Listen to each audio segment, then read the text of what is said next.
Bueno, chicos y chicas, ahora sí, antes de comenzar con la clase de repaso, yo ahora me estaba dando cuenta de que me quedaron por comentarles algunas lesiones, algunas fracturas que tienen nombres específicos, que tienen características de una fractura puntual. Van a ver que tienen nombres de las personas que las identificaron, que las definieron, que buscaron como una especie de asociación en tipos de caídas y tipos de fracturas asociadas.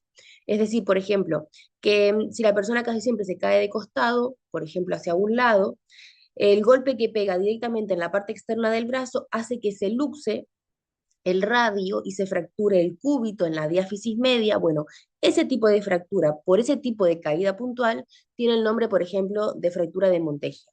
Y este fue la persona, el apellido de la persona justamente que lo ubicó.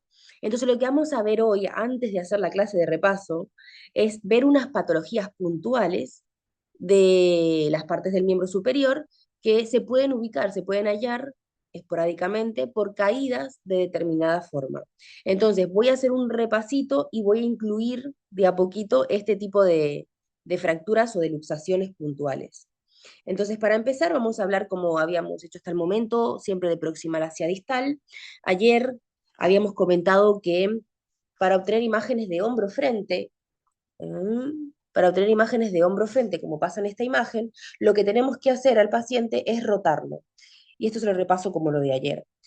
Nuestra escápula, que es esta que está por acá, no va a estar ubicada, como les decía, a 90 grados en el cuerpo, sino que esta va a tener una angulación de aproximadamente 45 grados. Entonces, si yo trazo una línea vertical que correspondería al eje sagital y otra coronal perpendicular a esta, veo que en ambos casos esto está a 45 grados acá, y si yo trazo por acá la línea sagital, lo mismo. Se formaría un ángulo de 45 grados en la ubicación de esta escápula. Entonces recuerden siempre que los frentes de hombro, que vendría a ser esta imagen que tengo acá, me debe visualizar totalmente despejada el espacio articular entre la glena y ese húmero. Ese espacio que vemos por acá tiene que verse lo más radiolúcido posible, y habíamos dicho que nosotros nos fijábamos para saber si estaba de perfil o no en la glena. Miren cómo acá tenemos forma de gota y parte de esa gota se superpone con la cabeza del húmero, ahí. Por ende, este es un paciente que se encuentra de frente, como es en este caso, el rayo central incidió perpendicular con el paciente apoyando toda la espalda en el receptor de imagen. Visualizábamos siempre entonces a la glena con forma de gota. Esta es una pared de la glena y esta es otra pared de la glena, formando entonces la forma característica de gota o de lágrima. Cuando perfilábamos al paciente o lo ubicuábamos, como pasa en esta imagen, este es el receptor de imagen y el paciente está alejado, rotado unos 45 grados aproximadamente. Lo que yo obtengo acá es una visualización de frente de la articulación, pero rotado del paciente. Entonces lo que obtengo es una superposición de esta pared de la glena con esta pared de la glena, formando un solo reborde, o el reborde más fino posible, y generando justamente la visualización despejada de ese espacio articular que me queda ahí en el medio. De todas formas, como ven, a pesar de que yo rote al paciente, por más que lo gire, este dedito semiflexionado, esta apófisis coracoide, siempre va a estar superpuesta a ese espacio articular. Es decir, ¿lo observamos abierto? Sí, lo observamos abierto al espacio articular porque rotea al paciente, pero no lo tengo, no lo observo despejado porque tengo la apófisis coracoides metida ahí adentro, que siempre va a estar ahí en los frentes de hombro. En esta, por ejemplo, la apófisis coracoides se quedó fuera de la articulación, pero la articulación no se ve desplegada. Este es entonces un paciente de frente sin observar el espacio articular, un paciente rotado observando el espacio articular, un verdadero hombro de frente. Este no se realiza. Como les dije, este hombro frente para nosotros no se realiza, a no ser que, bueno, venga un paciente en la cama o en una camilla o una tabla y no se puede rotar porque va a estar acostado, traumatizado. Pero siempre, siempre, siempre que pueda el paciente, el hombro de abajo, espacio articular abierto. La proyección que comentábamos ayer como complemento a la radiografía de frente de hombro es el perfil escapular, en donde habíamos dicho que teníamos que visualizar la Y, ahí la tenemos, cuyo palito, vamos a ver otro color, cuyo palito anterior, acá tenemos hacia anterior a la apófisis coracoides, hacia anterior. La parte que pondría la parte superior sería la fosa supraespinosa, que me quedaba por encima de esa espina, que terminaba en el acromion, que contactaba con la clavícula. Y en la parte inferior de esa espina teníamos toda esa gran fosa infraespinosa. Y en la parte anterior de ese palito teníamos toda la fosa subescapular anteriormente. La importancia de acá era esta fosa supraespinosa que generaba también el arco subacromial debajo del acromio, que me permitía identificar calcificaciones en el tendón del supraespinoso que eran muy frecuentes y que generaban dolor al paciente. Y esta es la posición del mismo.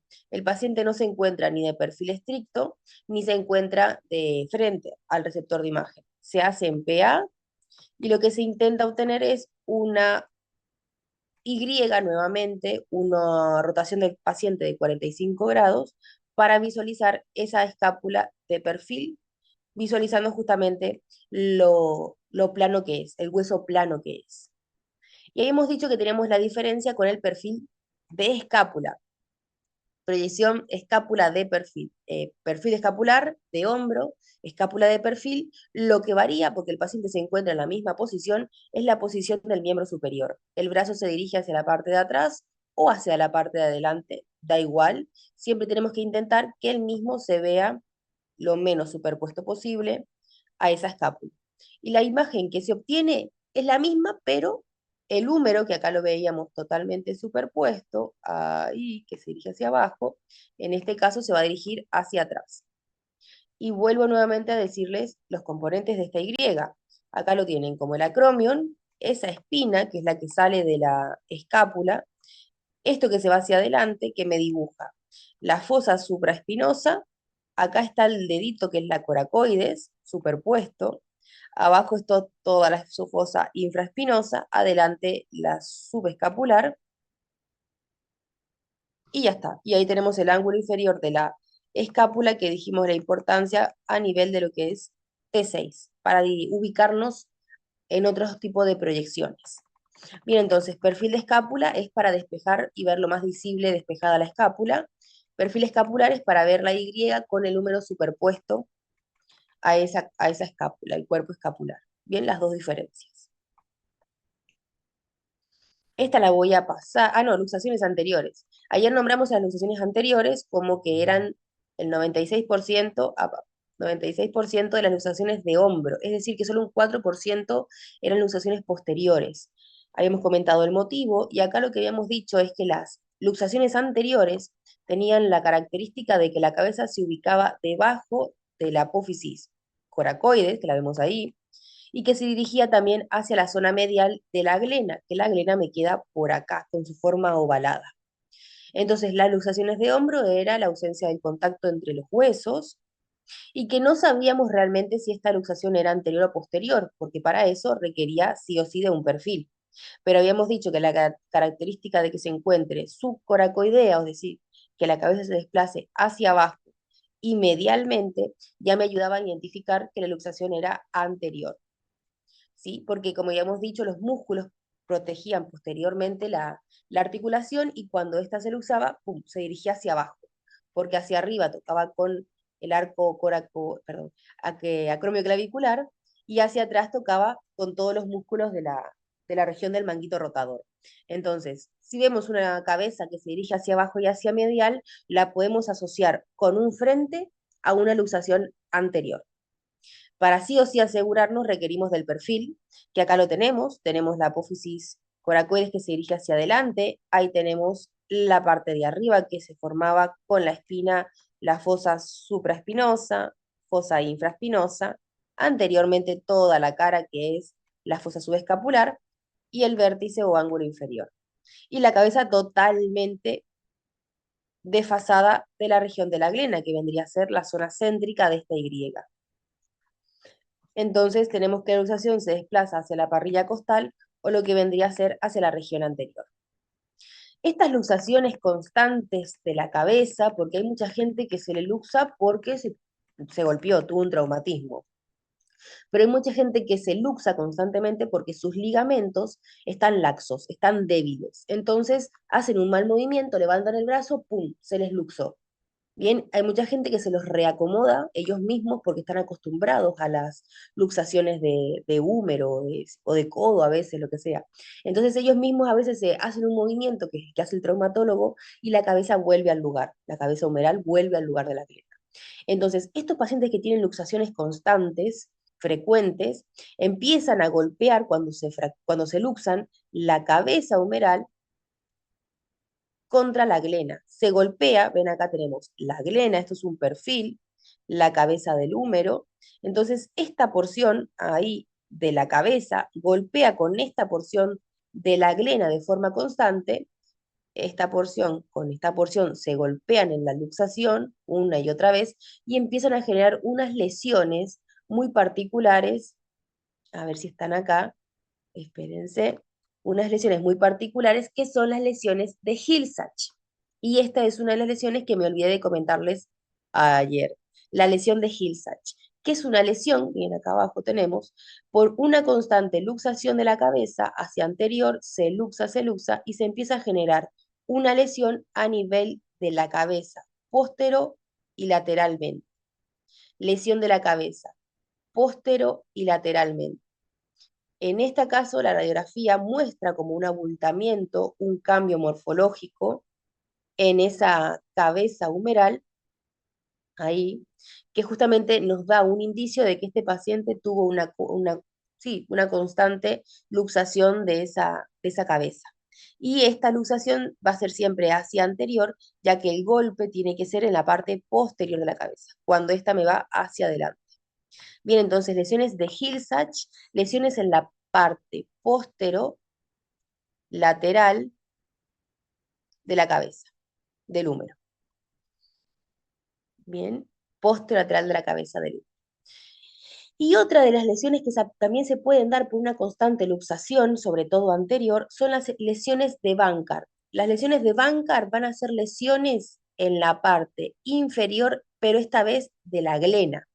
Hill-Sachs, cabeza humeral, Bankart, glena escapular. Bien, y es un poquito más de lo mismo. Acá lo que pasa es que por la constante luxación, lo que pasa es que se empieza a desgastar sí, a desgastar o a lesionar lo que estaba acá adentro, que no era la glena ni la cabeza, sino que era el rodete glenoideo. Ese cartílago que estaba recubriendo toda la glena para ayudar a recepcionar mejor la cabeza. Entonces empieza a lesionar ese rodete y termina lesionando ese, esa porción de la glena. Bien, por una constante, nuevamente, lesión de luxaciones de hombro. Bien, entonces, Bankart lesiona el rodete glenoideo, lesiona la porción articular y por ende después lesiona lo que vendría a ser esa glena. Bien, y ambas están relacionadas con luxaciones constantes del hombro. En el caso de Hirschsprung sería lesión en la cabeza, en el caso de Bankart sería lesiones en la glena, bien, que empiezan en el rodete. Se lesiona el rodete y después se lesiona esa glena.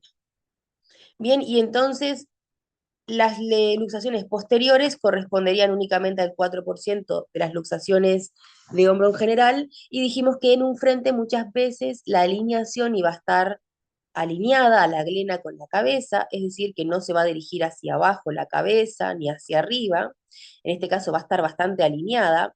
Lo que nos iba a determinar si existía o no luxación era la posición de la cabeza. Cuando le pedíamos al paciente posición de mano neutra, es decir, cuando la palma miraba hacia la región del muslo, la cabeza se veía deformada o distorsionada. No veíamos la clásica saliente hacia la parte externa del troquíter, no veíamos la forma redondeada de la cabeza hacia medial, sino que esta forma la intentábamos asemejar con la de un bombillo. Ahí no tengo la imagen. Contra un bombillo de luz, que vendría a ser así más o menos. Ahí. como una lámpara de luz, esa que ponemos en el techo, la luz. Bueno, ahí, el bombillo de luz. Esa era la forma característica que se le asemejaba a bueno, luxaciones posteriores.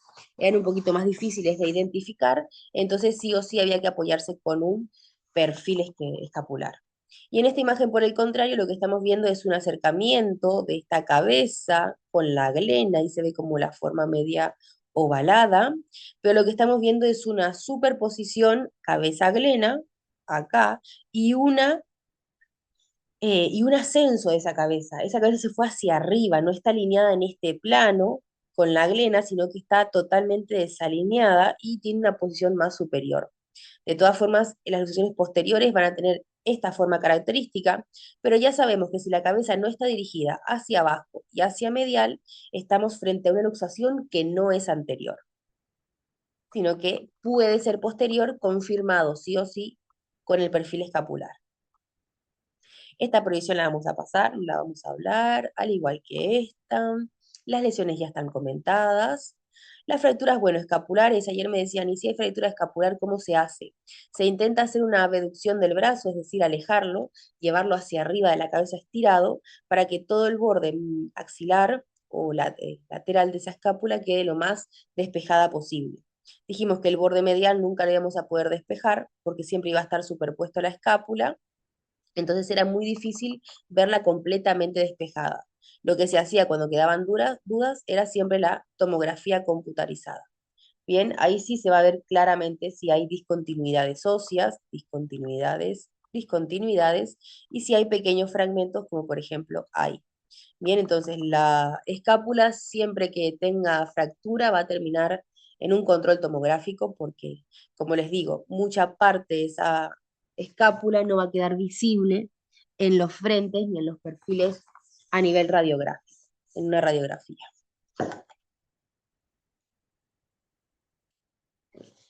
Fracturas de clavícula. Bueno, acá vamos a repasar un poco lo que ya vimos. Las fracturas de clavícula dijimos que se podía presentar en tres porciones de la misma, en el tercio proximal, en el tercio distal o en el tercio medio. Dijimos que la más frecuente era en el tercio medio, porque era justamente donde estaba la diáfisis y era la zona como más delgada, en donde si recibía impacto se fracturaba con frecuencia. Bien, y ahí la tenemos, doble fractura. Dijimos que el tercio distal era el segundo más frecuentado para su fractura porque estaba también súper expuesto y que este dependía de qué porción, a nivel de qué porción de la clavícula distal era la fractura. Si era en la zona no articular y estaba alineada, la fractura no era tan inestable. Pero cuando la fractura estaba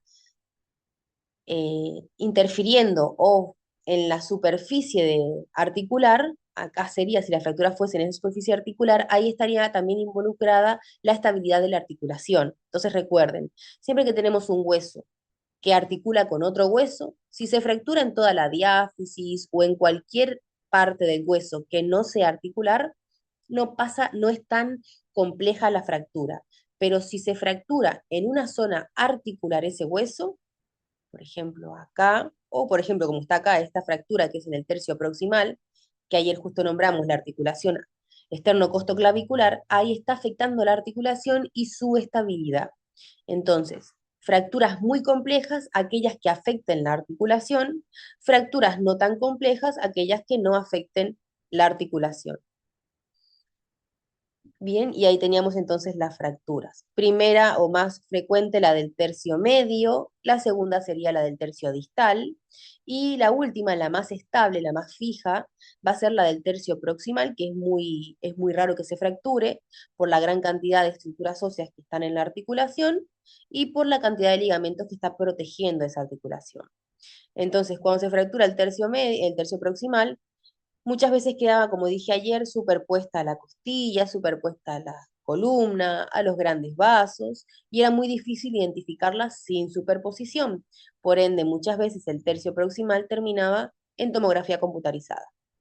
Acá vemos el extremo external o proximal de esa clavícula. Una está sin lesiones, está totalmente continua esa cortical del hueso, y en la segunda la cortical tiene un saltito, lo que me estaría diciendo que acá sí existe una fractura ósea. Bien, y eso, como les dije, es muy difícil que se fracture la extremidad proximal porque está muy reforzada. Siempre todo lo que sea fractura desalineada o que requiera una intervención para que se cure de forma organizada, se interfiere con la osteosíntesis, que dijimos que había diferentes tamaños, diferentes grosores, adaptándose al hueso lesionado. Osteosíntesis y los clavitos que se van a anclar alrededor de la lesión, es decir, que la lesión acá tiene que estar en esta zona, no puede haber un tornillo introducido en la lesión, ¿bien? Y diferentes tornillos para adaptarse nuevamente a la región correspondiente. Ahí están los osteosíntesis, ya lo habíamos hablado, diferentes tamaños, diferentes funciones, diferentes largos. Perfecto, hablamos de agujas, de clavos, de clips, de prótesis. Bien, habíamos visto esta imagen. Habíamos hablado de los fijadores externos, que a diferencia de los internos o de la osteosíntesis, estos eran visibles en la superficie de la piel. Ahí los tenemos, lo van a ver mucho. A veces lo ven en la calle, les comenté también eso. Y que son fijadores que permiten simplemente de forma momentánea, por un ratito, alinear las estructuras óseas nuevamente. Ahí no puede haber ningún tornillo. Alinean para que se vaya curando lo más alineado posible. Seguramente esto estaría mucho más desalineado en el traumatismo. Y después lo que se hace es planificar la cirugía correspondiente, se ven los elementos, los materiales quirúrgicos y de ahí se planifica la cirugía. Suelen utilizarse porque a veces los accidentes surgen en la madrugada, no hay personal suficiente para una osteosíntesis, no hay anestesista, no hay instrumentos esterilizados, etc. Entonces, para una mejor planificación de la cirugía interna, se coloca esta fijación externa momentáneamente. Pueden tener los pacientes durante un par de horas, un par de días o hasta semanas. O a veces también pasa de que los pacientes son alérgicos a algún tipo de anestesia o son incompatibles con eh, aperturas en la piel, o sea, los huesos por ahí no se adaptan o no agarran bien la osteosíntesis y simplemente se les deja esto como su método de tratamiento. Algunos puede ser que nunca tengan osteosíntesis interna, que simplemente les coloquen esto y queden así, para siempre. Repasando lo que dimos ayer, habían unos espacios que habíamos dicho que medían entre 3 y 5 milímetros para considerarse como espacios normales, y que si estos aumentaban de su espacio, hablábamos de una luxación, en donde teníamos lesiones de ligamentos que se insertaban sobre todo ahí, en la apófisis coracoides, y iban a la clavícula. Y acá estamos viendo las muecas que justamente generan o que se forman para la inserción de los ligamentos coracoclaviculares, trapezoideo y el conoideo, que ayer repasamos. Bien importante ese punto. Las luxaciones, como habíamos dicho, bueno, acá un poco más de lo que les dije, las lesiones de los ligamentos por ese tipo de luxaciones se pueden dar en los ligamentos coracoclaviculares, conoideo y trapezoideo, y los acromioclaviculares. Siempre que el espacio sea mayor a 6 milímetros, hay lesión ligamentosa. Bien, mayor a 6 milímetros. Perfecto. El espacio entonces aumenta con las luxaciones y por el contrario, si eran mucho menores o disminuían esos espacios, hablábamos de artrosis. Lesiones del húmero. Bueno, acá me voy rápido porque no me interesa mucho que lo veamos acá, sino más en la práctica. Las personas mayores suelen caerse y suelen extender los brazos. El impacto se genera en la mano, pero la transmisión de las fuerzas hace que la fractura se dé en la región del húmero.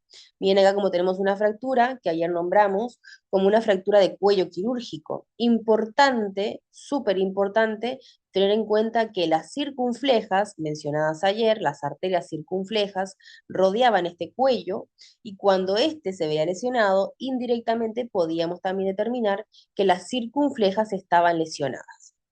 Bien, fractura en el cuello quirúrgico, transmisión de cargas por el impacto o por la caída. Bueno, acá tenemos otro tipo de fracturas. En este caso tenemos fractura de cuello quirúrgico, fractura conminuta del cuello quirúrgico y por acá arriba también viene otra. Por acá vemos la fractura. Y por acá tenemos fractura del trocánter mayor y del cuello quirúrgico, de los dos. Siempre vamos a derivar en la osteosíntesis, que es la fijación de una placa, y los tornillos que la adosan a ese hueso para alinear y dejar lo más parecido el hueso a lo que era antes de la lesión, ¿tá? Dejarlo lo más justamente parecido a al, sí, al hueso sin patología, sin fractura, ¿tá? Eso es la osteosíntesis, generar nuevamente lo que ya estaba, volver a.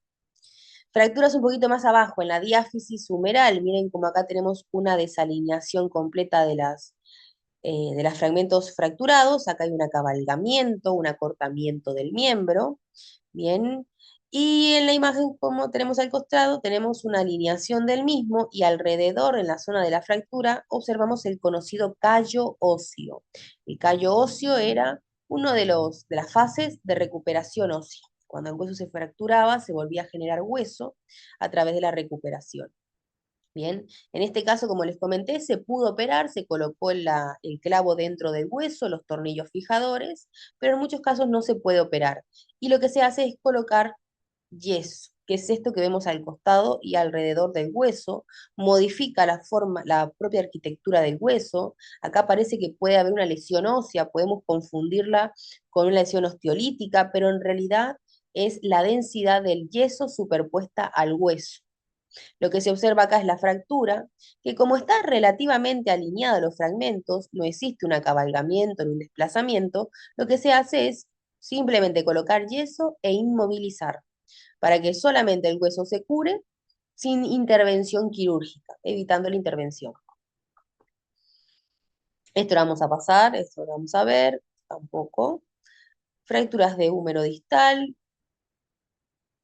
el síndrome de la almohadilla grasa, yo se los había comentado en clase, les dije que en la región del codo, en la fosa cubital o fosa del codo, íbamos a encontrar unas almohadillas grasas ubicadas anterior y posteriormente, que no se visualizaban comúnmente, sino que sí se visualizaban, indicaban un derrame alrededor de esa cabeza o de esa extremidad del húmero. Entonces, yo si visualizo densidades radiolúcidas anteriormente y posteriormente al húmero distal, si las visualizo es porque alrededor existe un derrame, un líquido suelto asociado a fracturas. Y en este caso hay una leve fractura mínima, fisura diría yo, de la cabeza del radio. Casi no se aprecia, pero bueno, está ahí indicada. Entonces me está diciendo de que yo si observo estas almohadillas radiolúcidas, es porque yo sé que ahí tiene que haber una lesión ósea, capaz que es una lesión ligamentosa o de la articulación, pero debe haber una lesión, porque si no, no se verían las almohadillas radiolúcidas. Acá vemos entonces en una resonancia magnética el líquido dentro de esas almohadillas, bien, que es justamente lo mismo, una anterior, otra posterior. Yo sé que esto es posterior porque miren cómo se ve el pico del olecranon, el pico de la coronoides, formando la cavidad sigmoidea mayor. Entonces esto es posterior, porque este es el pico del codo. Bien, entonces lo que observo ahí son las almohadillas, una anterior y otra posterior. En resonancia sí que se pueden ver, porque es un estudio específico para partes blandas, pero en la radiografía no se tendría que visualizar.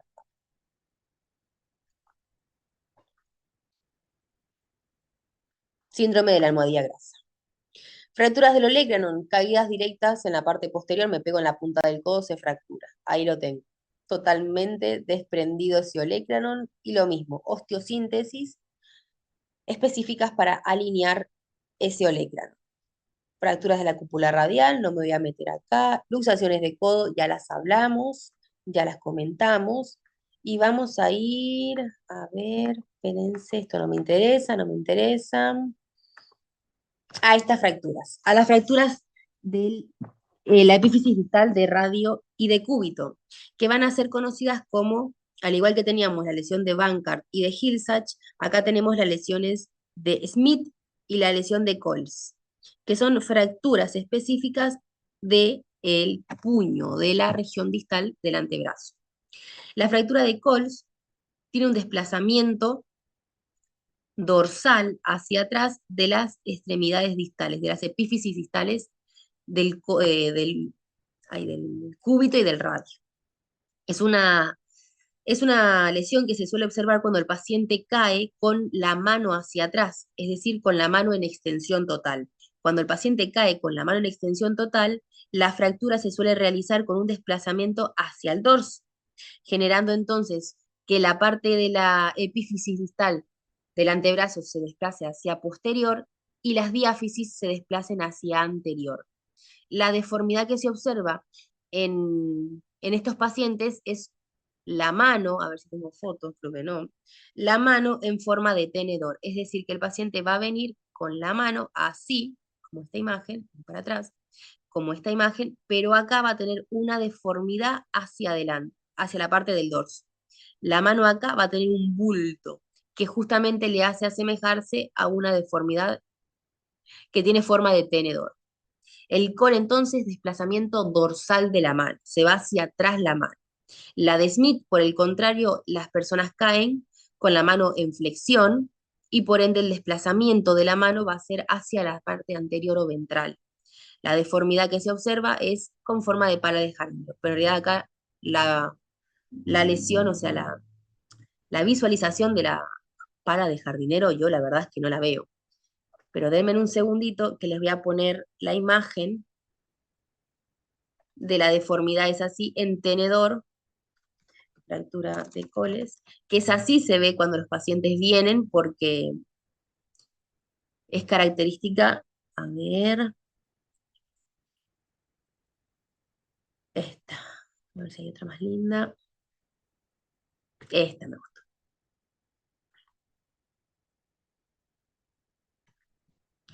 Bueno, esto que van a ver ahí es la mano con la que aparece el paciente cuando viene por una fractura que seguramente esté asociada a fractura de Coles, con lo que vendría a ser el desparrazamiento en forma de, ahí está, en forma de tenedor.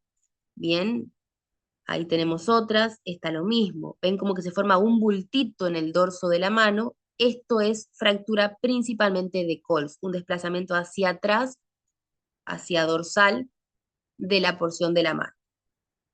Bien, esa es la lesión y eso es lo que se parece como eh, que se visualiza el tenedor, deformidad en forma de tenedor. Bueno, es eso. Está, no está, no lo sé. Pero es eso. Bien, déjenme que les comparto nuevamente el PowerPoint. Entonces repasamos. Pulse, desplazamiento hacia el dorso de la mano, en donde la persona cae con la mano extendida. Y el Smith es un desplazamiento ventral de la mano, en donde el paciente cae con la flexión total de la mano. Bien. Dos lesiones que son también muy comunes en, en caídas de pacientes mayores, sobre todo de pacientes mayores. Van a ver estos dos tipos de desplazamientos y van a tener que identificarlos. Perfecto. Acá un poco más de lo que acabamos de decir. Tenemos entonces las diáfisis de los huesos. Diáfisis de los huesos. En un frente observo una discontinuidad ósea. Observo una discontinuidad ósea ahí, igual acá en el cúbito, las observo, pero es el perfil el que me dice hacia dónde se va a desplazar la mano. Esta mano se desplaza hacia atrás, estas diáfisis me quedan hacia adelante. Dijimos que el desplazamiento dorsal de la mano hacia atrás iba a ser una fractura Coles, y por el contrario acá, la mano se fue hacia adelante, la diáfisis se quedó hacia atrás, este desplazamiento ventral vendría a ser entonces el Smith. Y acá lo observo por el primer dedo oblicuo. Bien, Coles y Smith. Recuerden estas lesiones porque se van a ver mucho en las prácticas y entran para el parcial. Y por último, ahí está, por último, esto es lo último que me queda comentarles, solo le sumé el Hill-Sachs, el Bankart, y le sumé el Smith y el Coles, y les voy a sumar el Galeazzi y la fractura de Monteggia. Estas son fracturas del antebrazo. La fractura de Galeazzi tiene la característica de que simplemente es una fractura en la diáfisis del radio, o en el radio en general, más que nada en la diáfisis, puede ser proximal o distal, pero es en la diáfisis del radio, y una luxación, acá la vemos, una luxación de la epífisis distal del cúbito. Entonces, Galeazzi, fractura del radio, luxación distal del cúbito. Fractura del radio, luxación distal del cúbito, Galeazzi. Y por el contrario, Montegia es una fractura, pero del cúbito, y suele ser cúbito proximal, y una luxación del radio proximal. Bien, entonces, Galeazzi, fractura del radio, luxación del cúbito. Montegia, fractura del cúbito proximal, luxación del radio proximal. Bien, entonces Galeazzi se produce sobre todo en lo distal, en la diáfisis y en lo distal, diáfisis del radio y distal de cúbito, y el Galeazzi se observa en la proximidad, epífisis proximal de cúbito y luxación proximal del radio.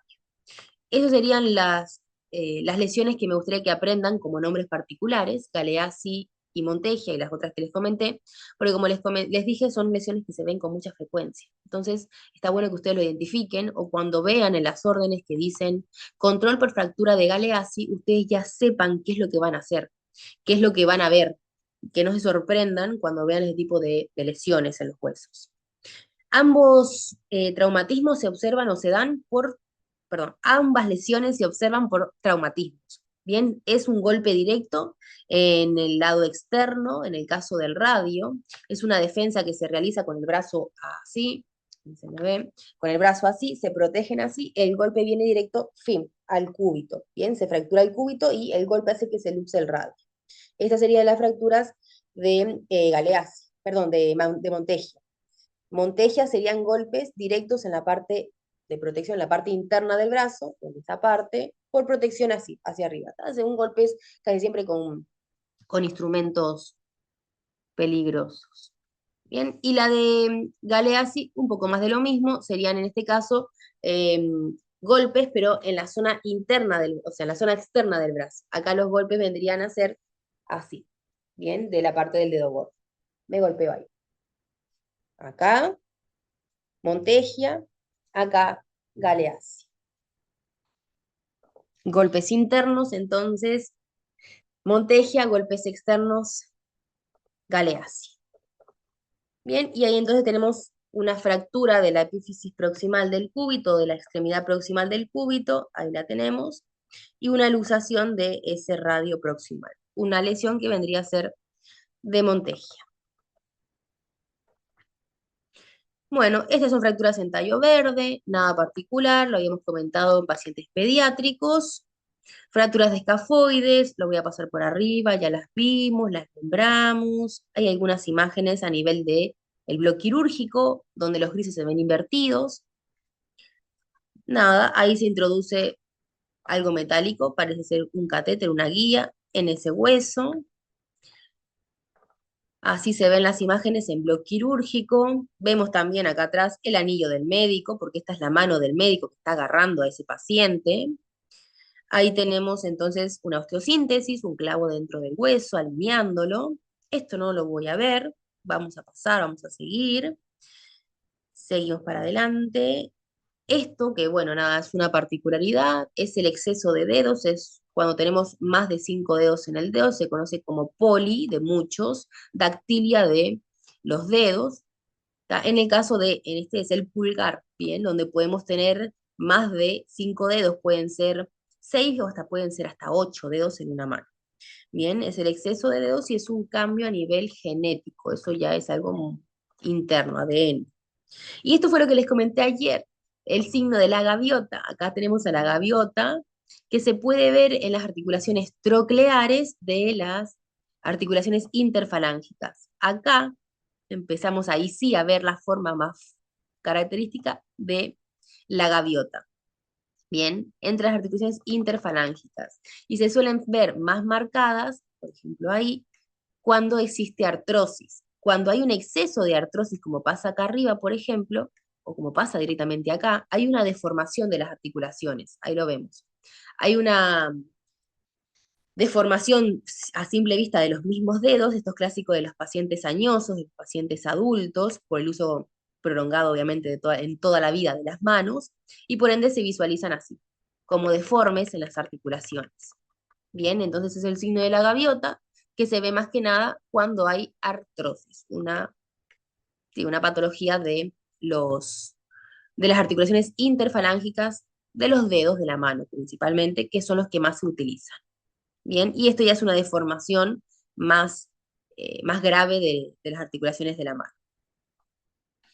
Bueno, esto del calloso ya lo hablamos, así que ahora sí vamos a ir al repaso. Ya me fui de eso. Esta clase se la voy a pasar a la compañera para que se las comparta con ustedes. Y les vuelvo a repetir, la lesión entonces, la lesión entonces de Hilsach, de Bankart, de Smith, de Coles, de Montegia y de Galeazzi van a ir. Bien, van a ir. Son 6 lesiones, nombres un poco difíciles, un poco complicados, pero más o menos son la misma fractura o la misma lesión en los mismos huesos, pero con diferentes direcciones. Hirsad y Bankart, luxaciones constantes, una lesiona la cabeza del húmero, otra lesiona la cavidad glenoidea. En Smith y Coles, una lesión a nivel de las epífisis distales del antebrazo, una se desplaza hacia dorsal, otra hacia ventral, y en Galeazzi y Montegia, lesiones en el antebrazo, una en la epífisis o una más en la distalidad y otra más en la proximidad. Bien, entonces volviendo a la clase de repaso, ahora sí, lo primero que nombramos fue una clase introductoria en donde describíamos y diferenciábamos o comparábamos sobre todo la comparación de las densidades, que yo les había dicho que siempre intentábamos buscar densidades que nos ayuden. Por ejemplo, habíamos dicho el agua, que era la densidad como intermedia, la que tenemos por acá, es radiopaca y radiolúcida, dependiendo de con qué yo lo comparo. El agua es más radiolúcida, sí, pero si yo lo comparo, por ejemplo, con el hueso o con el metal. También puedo decir que el agua es más radiopaca si, por ejemplo, lo comparo con el aire. Bien, entonces la comparación es importante saber qué es más o qué es menos que otra densidad. A su vez, las densidades más radiolúcidas sí o sí es el aire, no tenemos algo más radiolúcido que el aire, y la más radiopaca naturalmente es el calcio en nuestro hueso, y de forma artificial la más radiopaca es el metal. Bien, recuerden siempre que cuanto más radiopaco se ve el objeto, más, eh, más absorbe la radiación, acá, más absorbe la radiación y obviamente menos penetración tiene, es decir, la radiación se queda metida acá adentro y va a llegar muy poca cantidad de radiación al receptor de imagen. Lo mismo por acá. Del metal, el metal viene en toda esta cantidad de rayos X, absorbe tanta cantidad de radiación el metal que deja pasar muy poca cantidad visualizándose de color blanco. El agua, la intermedia, la misma cantidad de radiación, pero deja pasar una buena cantidad de todas formas que incide en el receptor de imagen y genera un color más grisáceo. Y el aire, por ejemplo, todo lo que ingresa lo deja pasar porque no absorbe nada de radiación y deja la imagen completamente radiolúcida o negra. Entonces, el saber diferenciar y comparar sobre todo una densidad respecto a la otra es importante que lo tengan claro.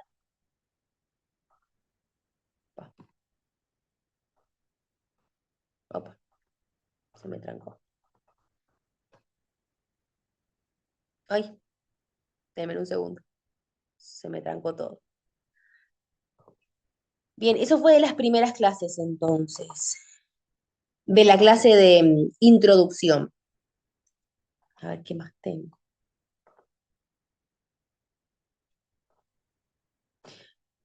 Déjenme un segundo que ya reabro todo. Se repasó. Esta puede ser.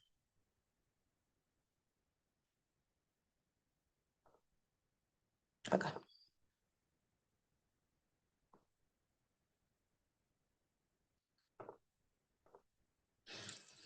Denme un segundo que no encuentro la clase ahora de repaso.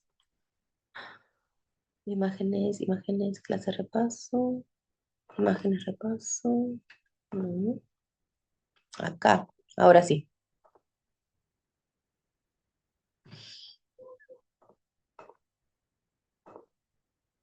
Bien, densidades entonces, ya lo dijimos. Los huesos, la clasificación de los huesos, tienen que tener claro qué huesos son largos, anchos o cortos, largos, cortos, irregulares o sesamoideos. Tienen que tener claro el tema de radiolúcido y radiopaco, observar siempre las corticales como más radiolúcidas.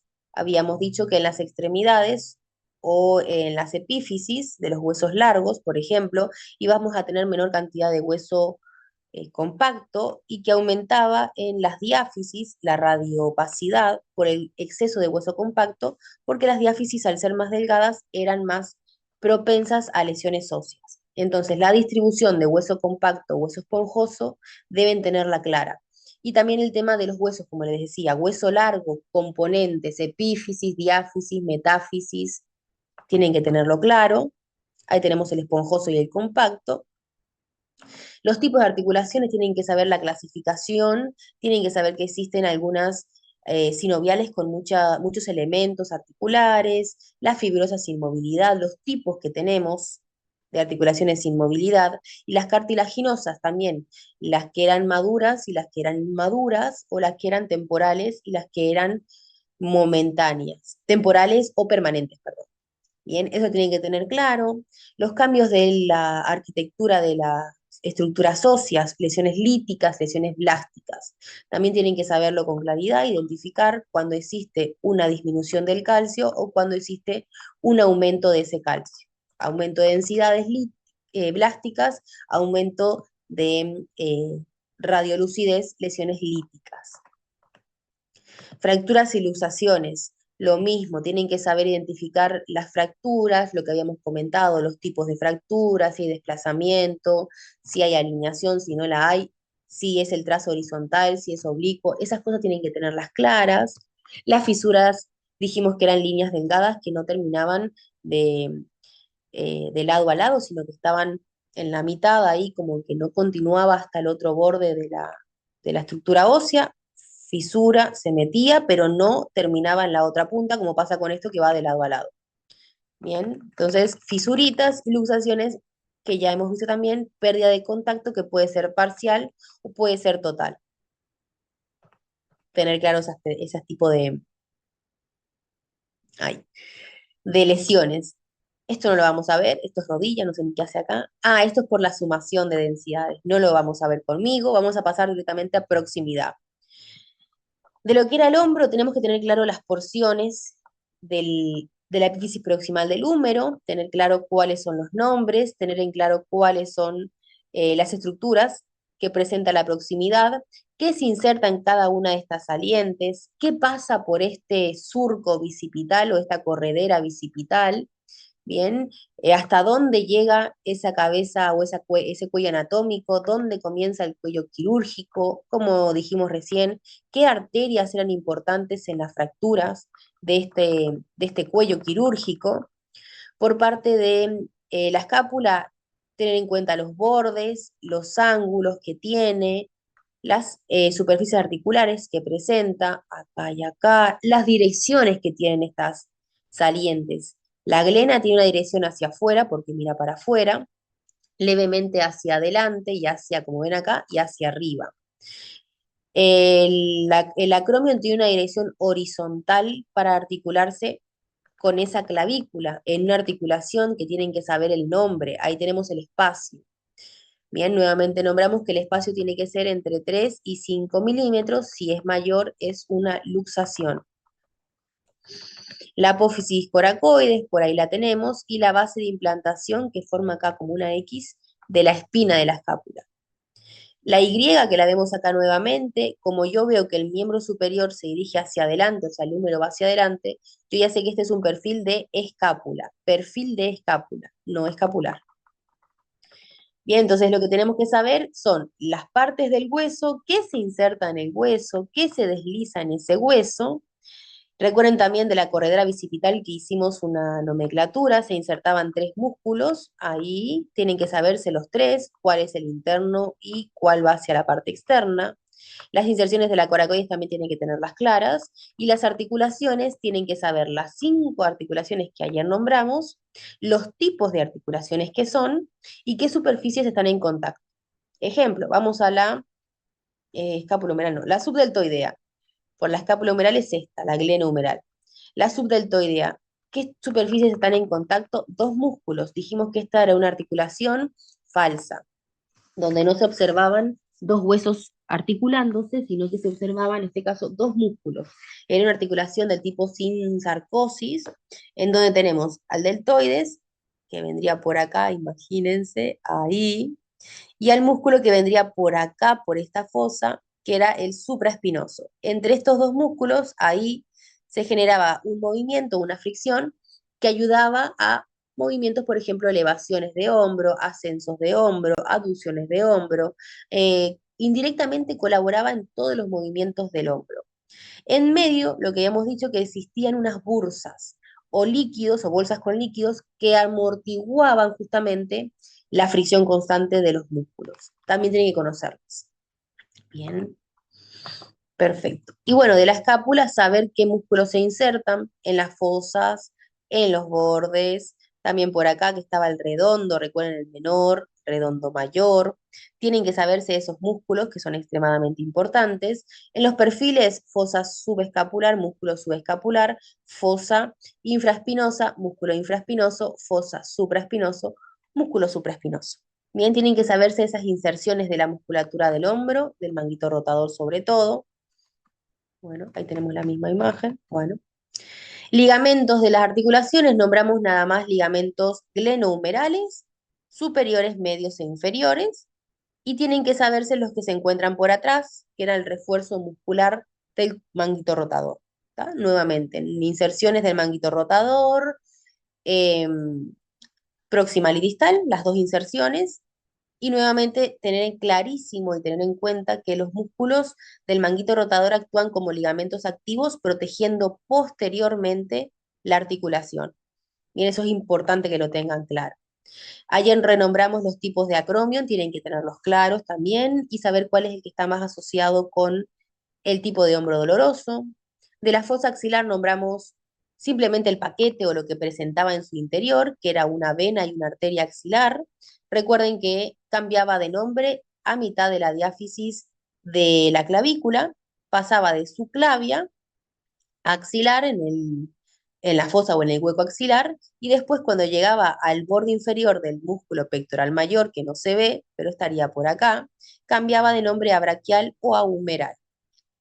Y dijimos que el contenido, además de esta arteria y de esta vena, era el plexo braquial, ya les comenté que braquial era brazo, que eran los nervios, y los nódulos linfáticos, que son estas arvejitas, que no me metí mucho en eso, que les dije que esto lo íbamos a ver más adelante, pero que los ganglios linfáticos o nódulos linfáticos actuaban como un sistema de protección.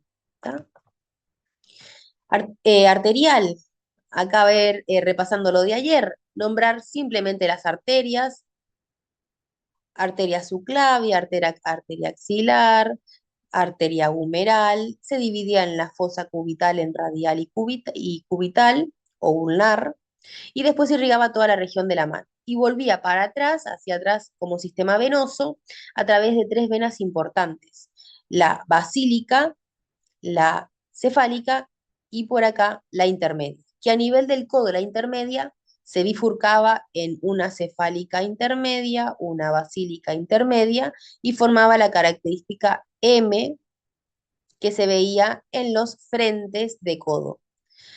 De las arterias, saber las direcciones, saber en dónde empieza una y dónde continúa la otra, en dónde se dividen, el punto en donde se dividen o en donde se anastomosan, que dijimos que anastomosar era unirse o fusionarse. Bien, acá tenemos entonces tiqui, tiqui, el corazón. Y más que nada eso, saberse los nombres. Tenemos por acá que sale un tronco común que se divide en dos, uno hacia arriba que es la carótida y otra que es la subclavia, pasa a la mitad de la clavícula al nombre de axilar, pasa al pectoral menor al nombre de braquial. Recuerden que todas estas arterias dan ramitas en su trayecto que irrigan todo lo que está alrededor.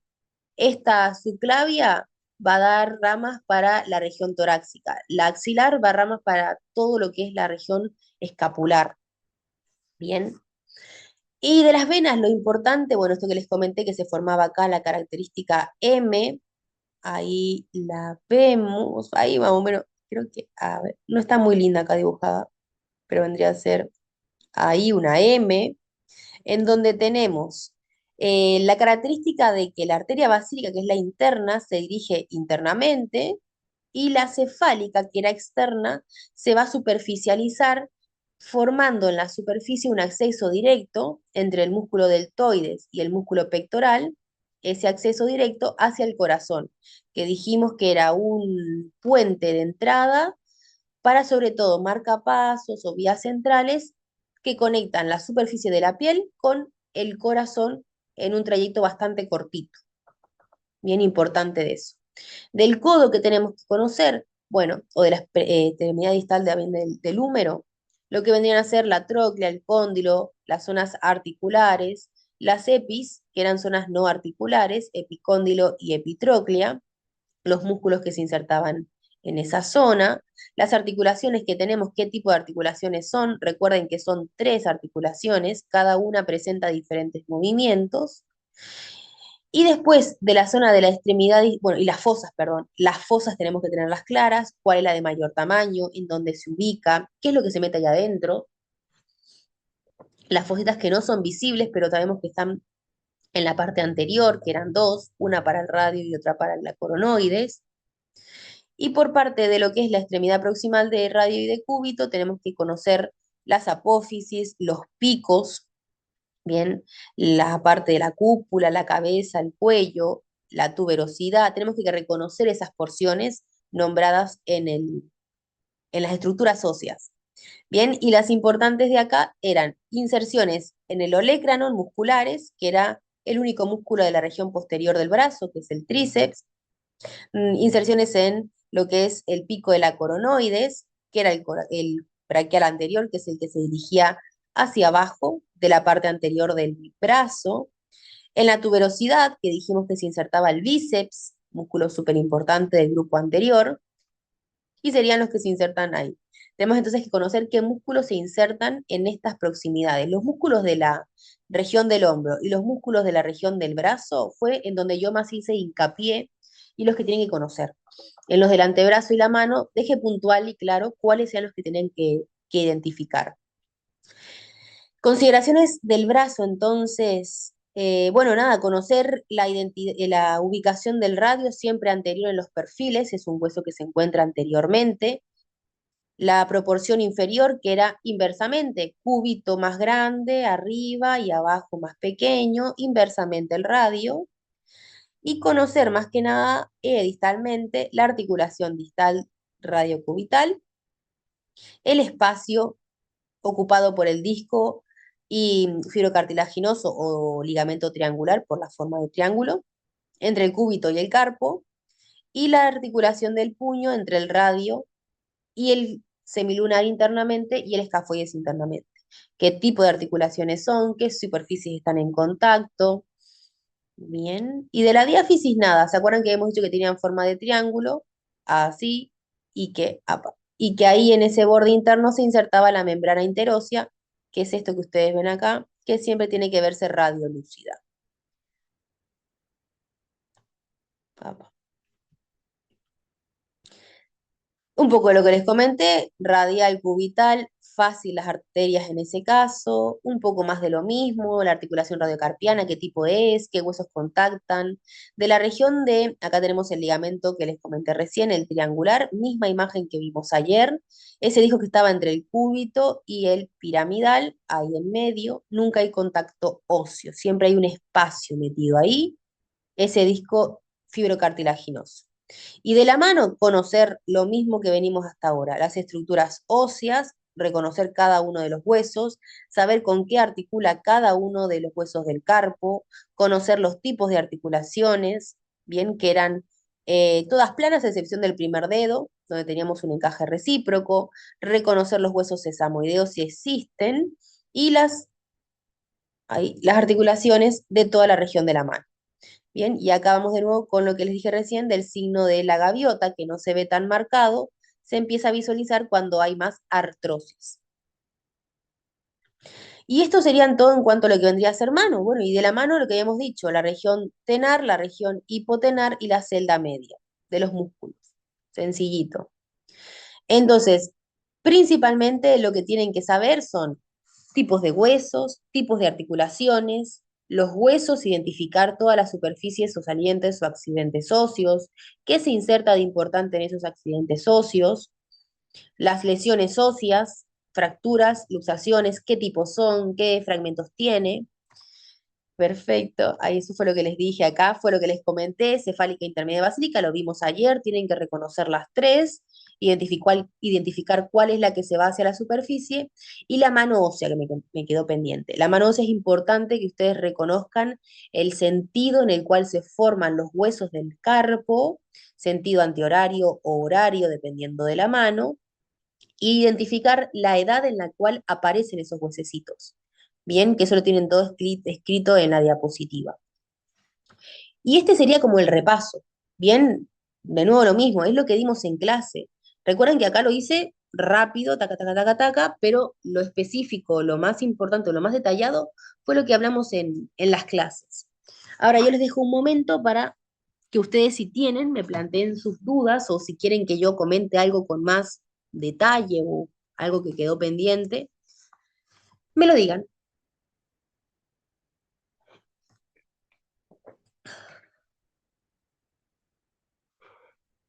Mm,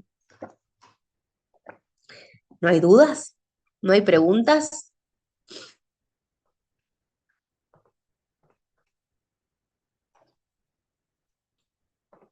Ay,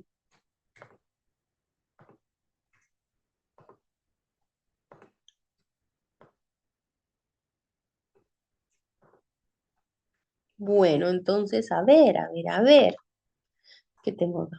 Imágenes patológicas. No, esto fue lo que vimos recién.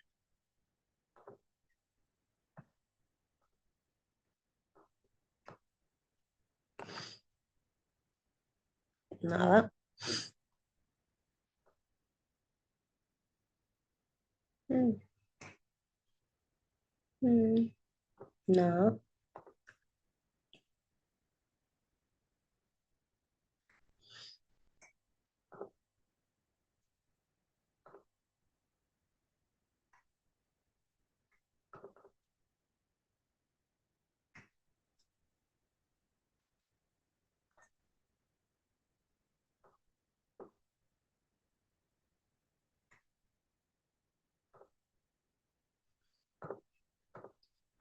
No hay ninguna duda, ninguna pregunta, algo que les haya surgido, nada.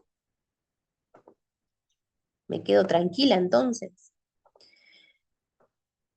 que se entendió todo. Recuerden, vuelvo nuevamente a aclararles de que la fractura de Coles y la de Smith y la de Montegia y la de Hillside va para el parcial, que fue lo que les expliqué hoy. Son 6 fracturas con características que se repiten entre ellas. Bien, entonces ya sé que esto queda grabado por lo que me dijeron, así que tengan en cuenta eso, bien, que va a ir. Y ya le voy a pasar la diapo a la compañera para que se las comparta, ¿tá? Esa que recién comenté. Bueno, a ver qué tengo por acá. Bueno,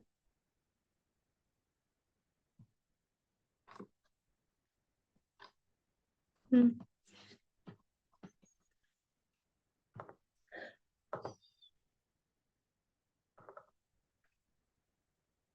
a ver, R1.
Bueno, ya que no hay preguntas, voy a compartirles una diapo, a ver qué tengo por acá.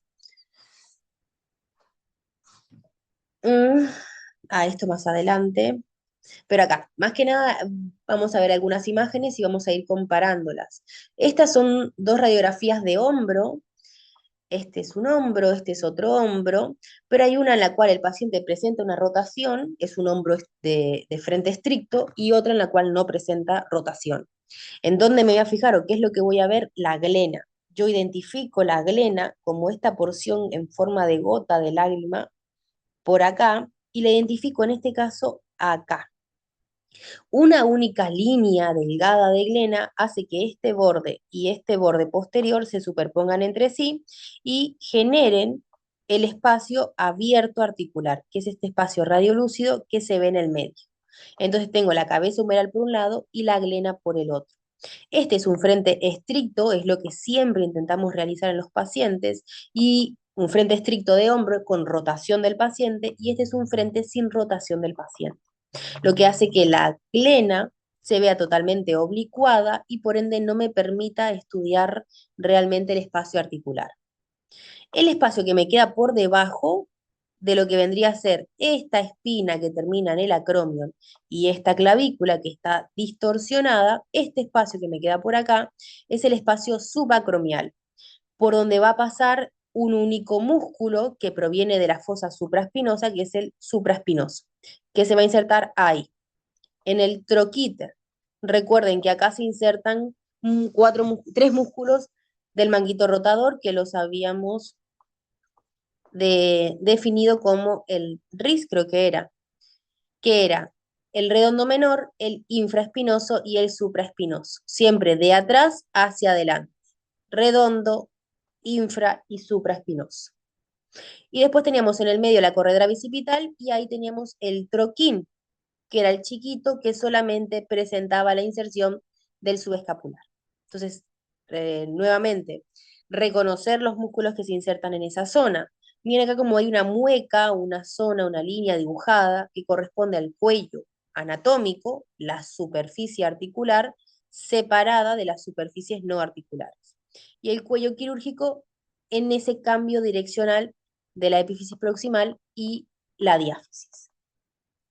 Dentro de ese espacio articular, en este frente estricto, tenemos la proyección hacia afuera de un dedo semiflexionado, que es la apófisis coracoides. Acá la tenemos, pero como no está rotado el paciente, no está superpuesta al espacio articular. Entonces, repito, veo abierto el espacio articular, pero no completamente despejado, porque está la coracoides superpuesta y esa sí que es imposible de retirar, no podemos sacarla del lugar. Bien. Nuevamente lo que dijimos del paciente a 40 grados, porque vamos a poner la escápula de frente. Ahí va. Y este es el perfil escapular y el perfil de escápula ya previamente mencionados. Del húmero, esta es una radiografía de frente de húmero, el paciente está en AP, el miembro superior se encuentra totalmente extendido con el codo mirando hacia el frente. Ahí tenemos entonces por parte de la epífisis distal un EPI que no es articular, que es la epitróclea. Yo sé que esto es la parte interna, porque acá tenemos la parte de la escápula. Entonces, esto es el cúbito, que lo veo ahí superpuesto. Y esta es la tróclea, perdón, la epitróclea, y por acá abajo estaría la tróclea. Del lado externo voy a tener al epicóndilo y por acá abajo al cóndilo, que actúa o intersecciona con ese radio. Gran fosa céntrica de radiolúcida, fosa olecraniana para el pico del olecrano. Y característica de la diáfisis humeral, lo que teníamos era un engrosamiento, que acá se ve, un pequeño engrosamiento de la diáfisis media del húmero, en donde observaríamos la B deltoidea, en donde se inserta ese deltoides, ahí, en la diáfisis media, un engrosamiento de la cortical para inserción muscular. Bien, frente entonces de húmero. El perfil de húmero, este es un frente, ahí, como está del lado externo la marca a la derecha, yo sé que es un húmero derecho, y en este caso tenemos el perfil de ese húmero. ¿En dónde me fijo yo siempre para poder identificar un frente y un perfil? En las epífisis, tanto proximal como distal. La epífisis distal en este caso me va a ayudar a ver si el codo estaba de frente o estaba a 90 grados o de perfil. Bien, ahí tenemos una leve flexión. Entonces, distalmente observo los elementos separados, uno por cada lado, para un frente, y en un perfil observo los elementos superpuestos. Miren acá cómo se ve una estructura bien redondeada que corresponde a la superposición del cóndilo y de la tróclea. El pico del olecranon, como se incrusta dentro de su fosa, y la coronoides hacia adelante. El radio nuevamente se ubica más anterior con respecto al cúbito. Y si me voy a la epífisis proximal, observo el frente de hombro, pero como ven ustedes acá tengo una glena totalmente ovalada, pero como les dije, no me interesa ver el espacio articular abierto, porque esto es una RX de húmero, no es una RX de hombro. Si yo quiero hacer una RX de hombro, ahí tengo que modificar la posición del paciente. Pero como yo quiero valorar acá todo el húmero, no requiere justamente un espacio articular abierto. Igual en el perfil, miren como la Y sí que se puede llegar a observar, pero totalmente acortada, deformada, el espacio subacromial ni se ve abierto. Entonces no es un estudio específico para valorar el hombro, es únicamente para valorar el hueso largo del húmero. Bien, y lo mismo, observo una Y que me dice que acá estoy en un perfil de hombro, deformado, pero es un perfil de hombro. Entonces, frentes, elementos óseos separados, en el perfil, elementos óseos superpuestos. Entonces, siempre que yo tenga un hueso largo, para saber si tengo un frente o un perfil, me voy a fijar en las epífisis. Esas me van a determinar si el paciente estaba de frente o rotado. Un poco más de lo mismo. De frente el paciente, miren cómo observo las estructuras, las extremidades, veo las estructuras separadas. Por un lado veo la escápula, por un lado veo la clavícula, por un lado veo el cóndilo, la tróclea, el radio y el cúbito, radio y cúbito. Y en el caso de la imagen que tengo al costado, lo que yo obtengo es un frente, sí, porque veo la glena ahí con su forma ovalada, el borde de la escápula, el húmero, troquíter hacia afuera. Lo observo como un frente de hombro, pero si yo me voy a la epífisis del codo, acá no veo una superposición o un círculo hermosamente formado, sino que está más deformado y tengo mucha de separación entre lo que es el radio y el cúbito. Es decir, acá no hay un perfil estricto. Hay un frente de hombro, pero el codo me quedó oblicuado, no está completamente estirado. Comparen la imagen derecha con la izquierda. Acá yo veo lo que vendría a ser tróclea, perdón, cóndilo y tróclea, y acá está todo como cóndilo y tróclea, está oblicuado. Esto vendría a ser que el paciente estaba de frente, pero la mano del paciente se encontraba, a ver si pueden verme, la mano estaba de frente, la mano estaba de frente, así, pero el codo estaba para afuera. Entonces, mi torso está de frente, pero mi mano está totalmente dirigida hacia afuera. Y ahí obtengo una oblicua de codo. Bien, entonces la disposición o la posición del paciente que nosotros le coloquemos va a ser extremadamente importante para obtener realmente un frente de hombro o una oblicua de hombro. Bien, entonces ahí tenemos la posición de un perfil de húmero, que es lo mismo que el perfil escapular o de escápula. En este caso el miembro se va hacia atrás, por ende sería más parecido a un perfil de escápula. Vemos el brazo dirigido hacia la parte posterior y acá sí vemos un redondel bien formadito de la tróquea y el cóndilo, a diferencia de esto, que se ve totalmente ovalado y ancho. Bien, frente con rotación del miembro inferior, o sea, frente con rotación del codo, y este sí es un perfil estricto de codo, de brazo, perdón. Bien. Codo, frente, extensión completa, visualizo los elementos cada uno por separado. El perfil, intento visualizar una estructura redondeada, que es la superposición de cóndilo y de tróclea, bien redondeaditos. No tiene mucha particularidad. El antebrazo, el frente y el perfil, se hace el frente en AP con la mano AP. con la mano en supinación, la mano mirando hacia arriba, extensión completa del antebrazo, y el perfil se intenta dejar un ángulo de 90 grados entre el brazo y el antebrazo, intentando nuevamente obtener perfiles estrictos de las extremidades. Cuando son huesos largos, entonces siempre las extremidades, codo en este caso y puño, deben permanecer ambas o de frente o ambas de perfil. Miren acá, para atrás, miren acá cómo se observan la gran masa de músculos que tienen diferentes densidades, una de un lado y acá viene la otra hacia arriba del otro, que son los músculos asociados al epicóndilo y a la epitróclea. Estos músculos serán epitrocleares y epicondilios. También tienen que recordar qué clase de movimientos ejecutan cada grupo muscular. A ver qué dice acá. Perfecto, las superposiciones, nada diferente.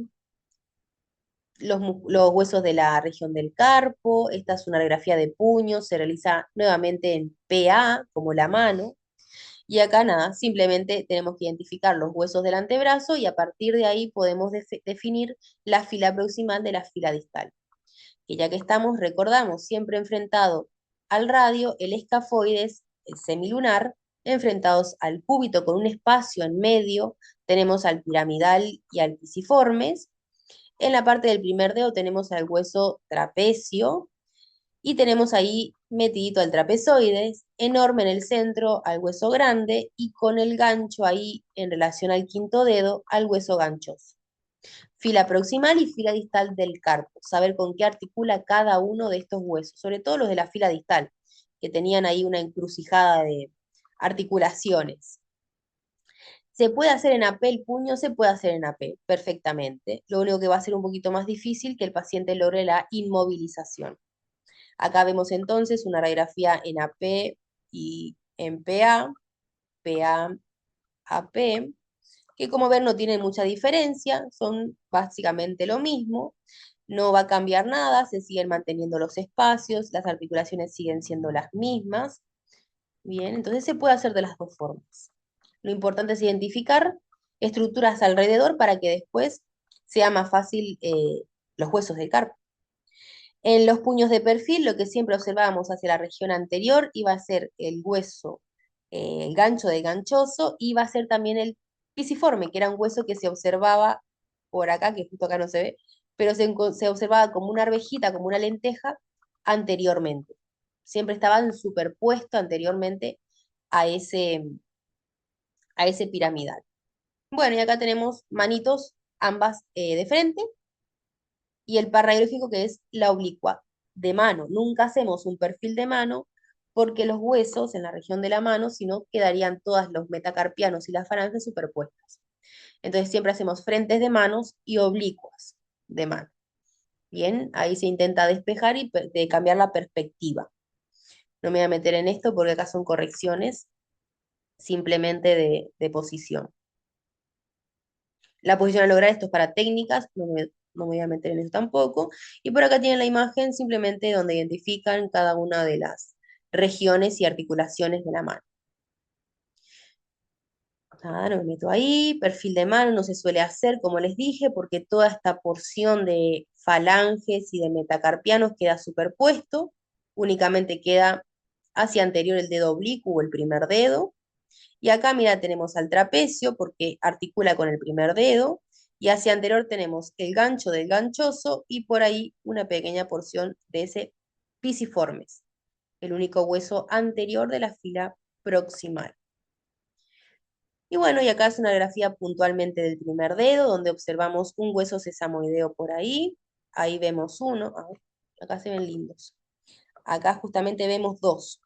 Uno acá y otro ahí. Son dos huesos sesamoideos en la cabeza de ese primer metacarpiano, o también podemos decir en la articulación metacarpofalángica del primer dedo. Bien, en donde lo encontremos, ahí decimos de dónde es ese dedo, esa articulación. Y nuevamente por acá, ya que estamos en esta imagen, miren cómo se ve un huesecillo único que se dirige hacia adelante con forma de redondeada de arveja o lenteja, que es el pisiformis. Bueno, entonces espero que haya quedado claro el repaso. De todas formas, yo siempre estoy a las órdenes. Vamos a tener más clases después de que yo vuelva de, este, de la semana que no voy a estar. Así que cualquier duda que se les plantee o se les presente durante el estudio, saben que siempre estoy a las órdenes. Y espero que esta clase por lo menos haya ayudado a tener más claro qué cosas hay que hacerle más hincapié. Espero que tengan buena semana y bueno, me despido por acá. Un saludo para todos.